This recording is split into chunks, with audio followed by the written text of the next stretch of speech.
അസ്സലാമു അലൈക്കും. പ്രിയപ്പെട്ട സഹോദരി സഹോദരന്മാരെ, ദുൽഹിജ്ജ മാസം ആഗതമായി. ദുൽഹിജ്ജയിലെ ആദ്യ 10 ദിവസം വളരെ അധികം മഹത്വവും ശ്രേഷ്ഠവുമാണ്.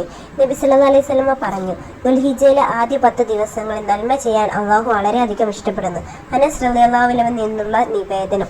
ദുൽഹിജ്ജയിലെ ആദ്യ 10 ദിവസങ്ങൾ ഓരോ ദിവസവും 1000 ദിവസത്തിന് തുല്യമാണെന്ന് ഹദീസിൽ കാണാം. ദുൽഹിജ്ജയിലെ ആദ്യ 9 ദിവസങ്ങളിൽ ഒരു പകൽ നോമ്പ് പിടിച്ചാൽ ഒരു വർഷത്തെ നോമ്പിന് തുല്യമാണ്.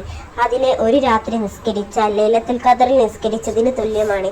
പ്രിയപ്പെട്ടവരെ, ദുൽഹിജ്ജയിലെ ആദ്യ 10 ദിവസങ്ങൾ ആരെങ്കിലും ബഹുമാനിച്ചാൽ അവർക്ക് കിട്ടുന്ന നേട്ടങ്ങളാണ് ഇനി പറയാൻ പോകുന്നത്.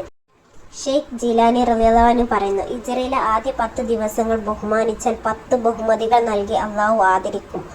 അവന്റെ ആയുസ്സിൽ വർധനവുണ്ടാകും. സമ്പത്തിലും മറ്റു ബർക്കത്തും ഐശ്വര്യവും വർദ്ധിക്കും. കുടുംബത്തിൽ പ്രത്യേക സുരക്ഷയും കാവലും ലഭിക്കും.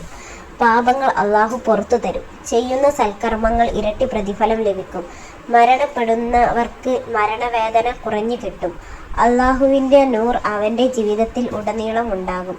നന്മ തിന്മകൾ തുലനം ചെയ്യുന്ന സമയം മീസാനിൽ നന്മക്ക് ഭാരം വർദ്ധിക്കും. വീഴ്ചകളിൽ നിന്നും മോചനം ലഭിക്കും. അവൻ്റെ പദവിയിൽ ഉയർച്ചയുണ്ടാകും. പ്രിയപ്പെട്ടവരെ, അതിനാൽ എല്ലാവരും ദുൽഹിജ്ജ മാസം കഴിയുന്നത്ര ബഹുമാനിക്കുക, ആദരിക്കുക, സൽക്കർമ്മങ്ങൾ വർദ്ധിപ്പിക്കുക. അള്ളാഹു തൗഫീക്ക് നൽകട്ടെ. അടുത്ത വീഡിയോയിൽ വീണ്ടും കാണാം. അസ്സലാമു അലൈക്കും വറഹ്മത്തുള്ളാഹി വബറകാതുഹു.